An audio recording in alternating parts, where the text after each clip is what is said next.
الطالبة الجامعية ودورها في عملية الإرشاد الأكاديمي. يعتبر الإرشاد الأكاديمي من أهم مدخلات منظومة التعليم الجامعي، فهو حلقة الوصل المهمة بين الطالبة الجامعية والمرشدة الأكاديمية، بهدف توجيه الطالبة لتحقيق أفضل أداء خلال عمليات التعليم والتعلم، والحصول على أفضل مخرجات تعليمية وأفضل تحصيل دراسي ممكن. كما أن عملية الإرشاد الأكاديمي تساعد الطالبة على التكيف مع البيئة الجامعية واغتنام الفرص المتاحة لها، عن طريق تزويدها بالمعارف وبالمهارات الأساسية التي ترفع من مستوى تحصيلها العلمي. محاور الإرشاد الأكاديمي. أولاً، الطالبة. تعتبر الطالبة محور العملية الأكاديمية، لذلك تحرص الجهات المسؤولة على تهيئة جميع الظروف المناسبة لاستفادتها من كافة التوجيهات والخدمات المقدمة لها. أما في حال غياب الإرشاد الأكاديمي المنظم والموجه، يقع على الطالبة عبء الإلمام بالنظم واللوائح الجامعية فور قبولها بالجامعة. ونتيجة للفروق الفردية بين الطالبات، فإن هناك من تصل إلى معرفة النظم واللوائح وتعمل على تكييف نفسها معها، وفي المقابل هناك من تجهل الكثير من تلك النظم واللوائح، مما يوقعها في العديد من المشكلات الأكاديمية كتدني المستوى وتكرار المواد والرسوب والفصل، والكثير من المشكلات التي تجعلها تتحمل مسؤوليتها لجهلها بالنظم ولعدم فعالية نظام الإرشاد الأكاديمي. ثانياً، المؤسسة التعليمية، وتتمثل في كل من المرشدة الأكاديمية. يأتي دور المرشدة الأكاديمية في مساعدة الطالبة على اتخاذ القرارات السليمة التي من شأنها مساعدتها في مسيرتها الدراسية بنجاح وفعالية، ويحدد كل قسم عدداً من الطالبات لكل مرشدة أكاديمية في كل قسم أكاديمي.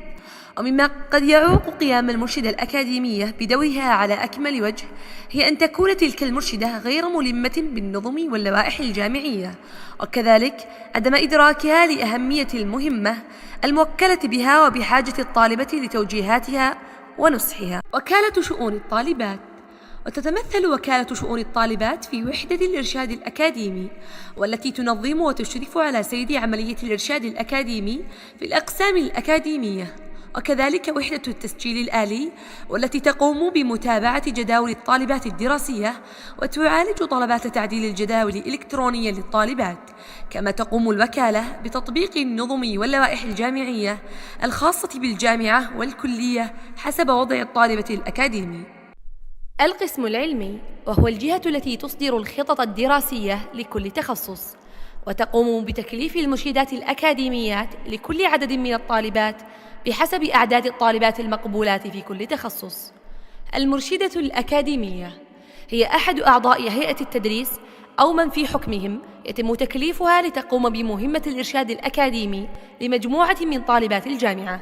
ويعتبر الإرشاد الأكاديمي أحد واجبات عضو هيئة التدريس وأحد الأنشطة المكملة لمهامه الرئيسية التدريسية والبحثية والإدارية.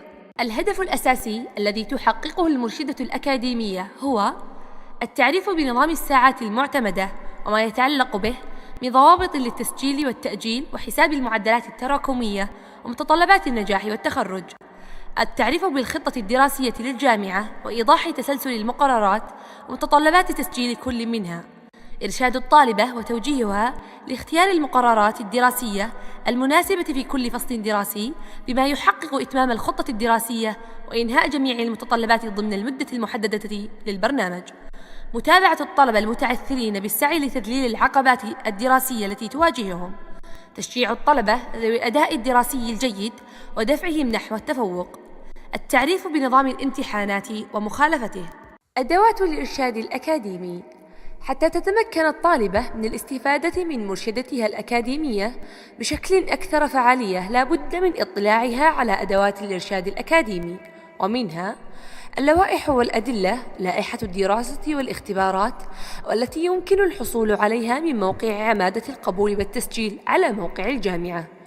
الخطط الدراسية، والتي تتضمن المقررات الإجبارية والاختيارية والحرة. معادلة الخطط الدراسية في حال وجود أكثر من خطة دراسية أو تغيير تخصص الطالبة. التقويم الجامعي، ويوجد على موقع عمادة القبول والتسجيل على موقع الجامعة.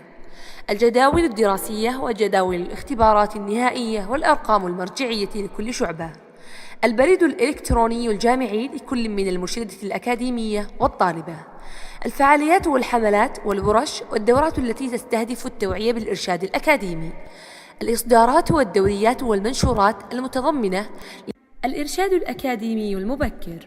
تعتبر مرحلة الإرشاد الأكاديمي المبكر من المراحل المهمة في عملية الإرشاد الأكاديمي، حيث أن الطالبة تقوم بالتخطيط والاستعداد لتسجيل المقررات الدراسية للفصل التالي، وذلك حسب ما يتوقع أن يتم اجتيازه من المقررات الدراسية للفصل الحالي، وكذلك حسب وضعها الأكاديمي والمقررات التي تم اجتيازها أو لم يتم من الخطة الدراسية، وذلك حتى يتسنى لها البدء بالتسجيل والحذف والإضافة مع بداية التسجيل عبر الخدمة الذاتية في النظام الأكاديمي حسب ما قامت الطالبة بالتخطيط له بالاستعانة بتوجيهات مرشدتها الأكاديمية. دور المرشدة الأكاديمية فترة الإرشاد الأكاديمي المبكر.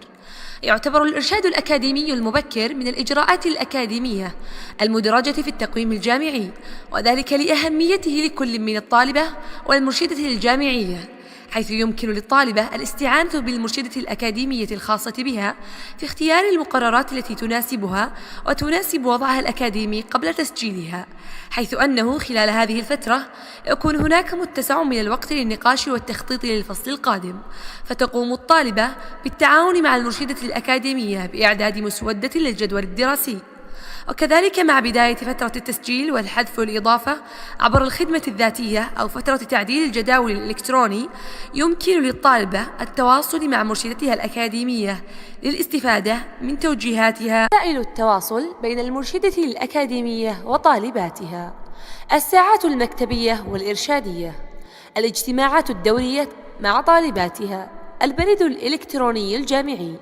اللقاءات الفردية مع الحالات الخاصة للطالبات. عزيزتي الطالبة، يجب عليك الالتزام بما يلي: الحرص على معرفة المرشدة الأكاديمية ووسيلة التواصل معها، الشعور بأهمية الدور الذي تقدمه المرشدة الأكاديمية، الاطلاع على الأنظمة واللوائح الأكاديمية للدراسة والاختبارات والموجود على موقع عمادة القبول والتسجيل وموقع الجامعة، معرفة الخطة الدراسية لعدم الوقوع في الخطأ عند التسجيل بتسجيل مقرر خارجها، كما أنه يساعد على الإلمام بالمقررات التي تمت دراستها والمقررات المتبقية، اتباع الخطة الدراسية بدقة لضمان إنهاء جميع المتطلبات في الوقت المحدد، متابعة مواعيد الإجراءات الأكاديمية المعلنة في التقويم الجامعي والموجود على موقع عمادة القبول والتسجيل وعلى موقع الجامعة، الصراحة والوضوح في تزويد المرشدة الأكاديمية بالمعلومات والحرص على تنفيذ توجيهاتها، السعي لتحقيق الأهداف التي خططت لها الطالبة في الوقت المحدد وبأعلى درجات الإنجاز. تتحمل الطالبة مسؤولية جميع القرارات الأكاديمية التي اتخذتها. إن الإرشاد الأكاديمي يعد محوراً أساسياً للتعليم الجامعي، كما أن عملية الإرشاد الأكاديمي هي الداعم الأول لمسيرة الطالبة في حياتها الجامعية.